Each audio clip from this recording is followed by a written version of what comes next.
കുട്ടാ ഗൾഫിലൊരു പണിയുണ്ട് പോരുന്നോ? ഏയ് കിഴക്കേ വീട്ടിലെ സ്ഥിരം പണി കളഞ്ഞിട്ട് ഞാൻ അങ്ങോട്ടുമില്ല. ഓരോ മഴ കഴിയുമ്പോഴും നമുക്ക് ഇഷ്ടം പോലെ പണിയുള്ളതാ. ദേ കണ്ടില്ലേ? ആ മാമേ ദേ എത്തി. ആ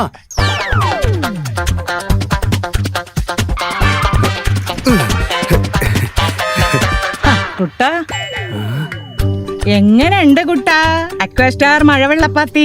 അതായത് കുട്ടാ ഇത്തവണ മഴ പോയിട്ട് പേമാരി വന്നാ പോലും ഈ വീടിനെ ബാധിക്കേയില്ല. ഏത് ഗൾഫ് പോയാ മതിയായിരുന്നല്ലേ? അതെ, വീട് പഴയതെങ്കിൽ ആക്വസ്റ്റാർ പാത്തികൾ വെച്ചിട്ടുണ്ട് എന്ന് ഉറപ്പുവരുത്തണം. പ്രവചനാതീതമായ കാലാവസ്ഥയുള്ള കേരളമാണേ. ഇതൊക്കെ അതിജീവിക്കാൻ ഇനി അടിക്കടി റിപ്പയർ വർക്ക്സ് നടത്തേണ്ട ആവശ്യമേ ഇല്ല. യുണീക് പേറ്റന്റഡ് ഡയമണ്ട് ഷേപ്പായ ദൃഢതയുടെ പര്യായമായ ആക്വസ്റ്റാർ പാത്തികളും ക്ലാമ്പുകളും. Aquastar Rainwater Pipes. മറ്റെല്ലാം ചുമ്മാ.